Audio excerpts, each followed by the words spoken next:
The Stack. People, Business, Technology. With Dan Tomaszewski of Everything MSP.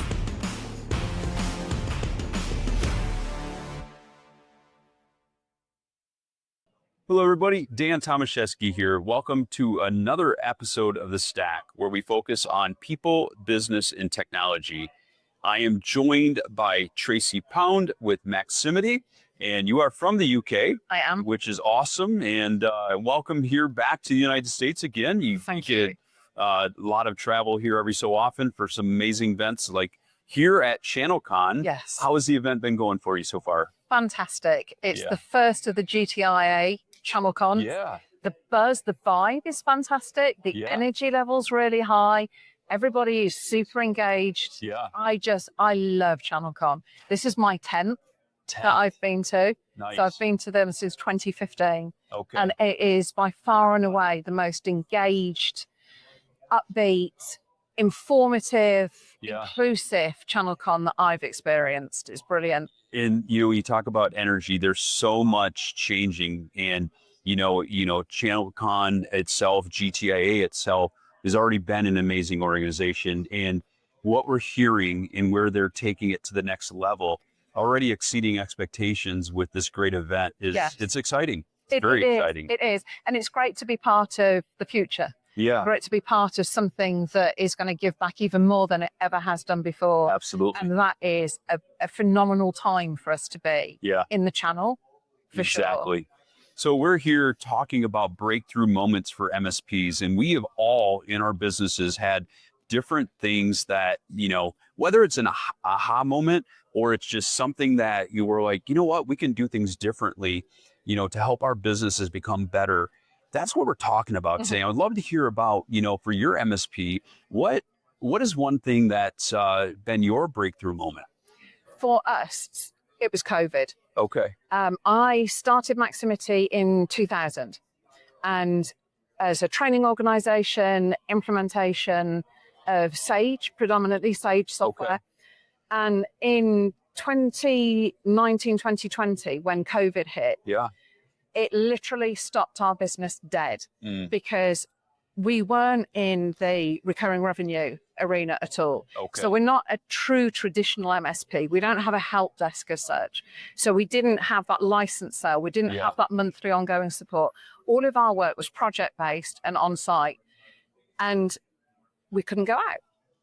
We couldn't go and deliver. Yeah, so you're in that, that feast or famine type mode. Absolutely. Yeah. Absolutely. Which is great when you get the feast, not so great when you get the famine, and really not great when the whole thing comes to a halt because you can't go out and visit clients. Yeah. So we couldn't go out. Everybody stopped the work that they were doing with us. And we did not have a single penny of revenue through the door for 3 months. Wow. Not a single penny. Wow.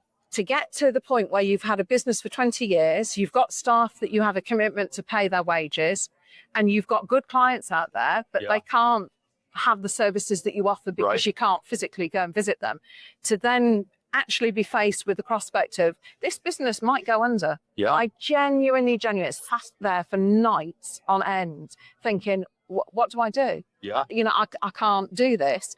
I have to pay these people. What's going to happen to my business? And I did really think at one point that was it. That was going to be the end of my business. Earth shattering. It was. Yeah. It was. So we had to come up with a different way of working. And we transitioned into true ERP implementations. Okay. So we work with Business Central, which is a Microsoft ERP solution. Yeah. And I worked in automotive manufacturing many years ago. And I love automotive manufacturing. I love going around a factory. I'm a bit weird. I like the smell of suds oil. But when you go, you see things physically being made, and you can feel presses shake the ground because they're that big and that heavy. Yeah. I love that sort of thing. And my team equally have got a lot of experience in industry. Okay. So we have got experience in fast moving consumer goods, in logistics, in manufacturing. And we sat there and thought, we could really get on board with Business Central. And then we've got the opportunity to sell licenses. Okay. And then we've got the opportunity to add support onto it. So we now have the feast, which is the project work. Yep. But we have the ongoing passive income that comes back as a result of having support contracts with Right. those people and having license sales and the margin on those license sales. So it is radically changed the way that our business works. And that was as a result of COVID. It's made us much stronger. It's made us a far better, more resilient, sustainable business. Huge learning curve. Yeah. Took a long time to wrap our heads around the complexities of that piece of software. Right. But we love it. We It's absolutely amazing. love it. I mean, being from Michigan, you know, we have the big three, and Yes. I've had the opportunity to tour some automotive plants. Yes. And it is amazing because, you know, being able to see what's happening. But what I picked up on is the passion that you have for what your clients are doing. That Yes. makes such a huge difference because, you know, we genuinely need to care about what they're doing because that's how they see us as a fit in helping them accomplish their goals and objectives, right? Yeah, absolutely. You're 100% right. And we get very close with our clients because we have to understand how their business works. Yeah. You can't implement an ERP solution if you don't understand how they process orders, how they manage their stock, what their stock holding strategy is like, how they buy, how they ship goods, how they receive stuff, how they deal with warranty. Yeah. So you've got to really deeply understand that client's business. And I think looking forward for the channel and for MSPs, that is going to be an area where if there's a huge opportunity, Right. you know, if MSPs can start to really truly understand the operations of their clients, then they become so sticky. You know, we have our clients stay with us for years and years and years. So Maximity is 25 years old this year. We still deal with clients that we dealt with in the early 2000s. And I value that hugely because we've built those relationships up over time. Yeah. And with one of our clients, they're a manufacturing client. We've seen them through so many changes to software. They've gone on to Business Central now. We did their manufacturing implementation with them. They've got a new general manager in, and their old managing director retired a few weeks ago. So we went in to go and see him to say goodbye and you know, just say thank you for the business. Right. And everybody came up and talked to me. So, you know, I get the opportunity, I can walk around there and everybody from every department knows who I am. They know who my team Part are. of the team. That's it. Yeah. And the new general manager said, you really are part of this company, aren't you?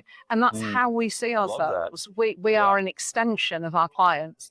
We want them to succeed because if we help them succeed, we succeed. Yeah. And we keep that client, we keep the business, they refer us, we get to do more training, we get to do more automation with them. And I'm interested in business. I love how business works. Yeah. And, you know, and we talk so much about, you know, you mentioned, you know, the stickiness is all about, you know, having those conversations and helping them grow their business, you know, ultimately the business outcome. Yes. You know, because the technology isn't what makes us sticky. No. You know, not at all. No. And, but so how does an MSP start with changing their culture, their mindset into focusing on those business outcomes and to genuinely care about what they do? It's not just flipping a switch. No, it really isn't. And it's not an easy or overnight change either. I think it's an intentional mindset right from the top that they want to focus on getting closer to their clients. Sure. And there's a lot of investment too. So, you know, most MSPs have got brilliant help desks. They've got great help desk staff. Yeah. It's seeing which of those help desk staff can transition to being more consultative, and also which of the salespeople and sales execs can turn their hand to understanding business. Right. And it's changing that sales pitch from I'm going to sell you licenses and I'm going to sell you support and we'll keep your infrastructure going and we'll make sure that you're secure from a cyber perspective and we'll teach you a little bit about AI. So having that conversation of, well, how's your business going? Yeah. You know, where are you struggling? How are your systems working for you? What's the integration like between your CRM and your sales system and your finance system? Yeah. Where do you struggle? Where can we help you? So it's asking those business questions more than anything else. But it's having people who understand to ask those business questions. It's the entire team. Yeah. So, Yes, it is. It's the entire team. It's not just leadership. No. It should start with leadership and work its way down. Yes. But not only is it the entire team, but what you're also saying is it's the entire workforce. It's all the end users at that organization. Yes. You know, it's beyond just the leaderships that's saying this is what I want, because you want to reach, as you've indicated, you want to reach those end users and get an understanding of what their struggles are. Yes, you do. That's it. And that does take a lot of time. Some MSPs focus on certain verticals, and I think that makes it a little easier, because then you've got one marketplace, whether it's healthcare or whatever it happens to be, to focus in on one and become a subject matter expert for your clients in that area. That helps. But a lot of MSPs are generalist MSPs. Right. But then, you know, every company has to sell, it has to buy, it has to have accounting. Even if it doesn't have stock, it's still buying and selling services, or buying and selling products, or a mix of both. So there are common processes that go across any organization. And if the MSP looks at what they do, then their clients will do similar processes to them. It's just for a different industry and a different end user. So you can start by looking at, you know, well, how do we work internally? How do we buy? How do we sell? How do our systems hang together? And then it's asking end users, it's asking your clients the same questions that you would ask internally. So as we wrap up, you went through an experience, an earth-shattering experience of COVID that helped you to completely change how you operate your business, your overall focus.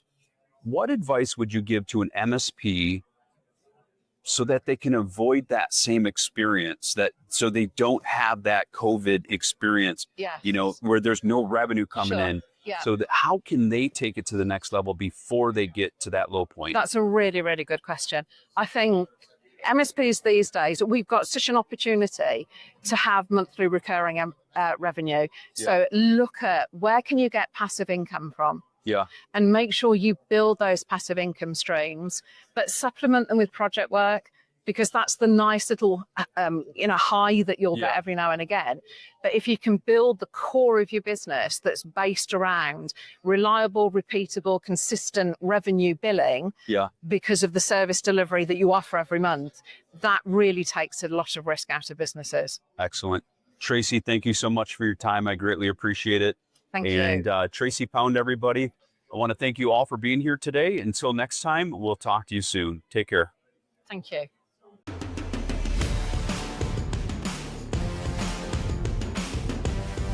Thank you for listening to The Stack.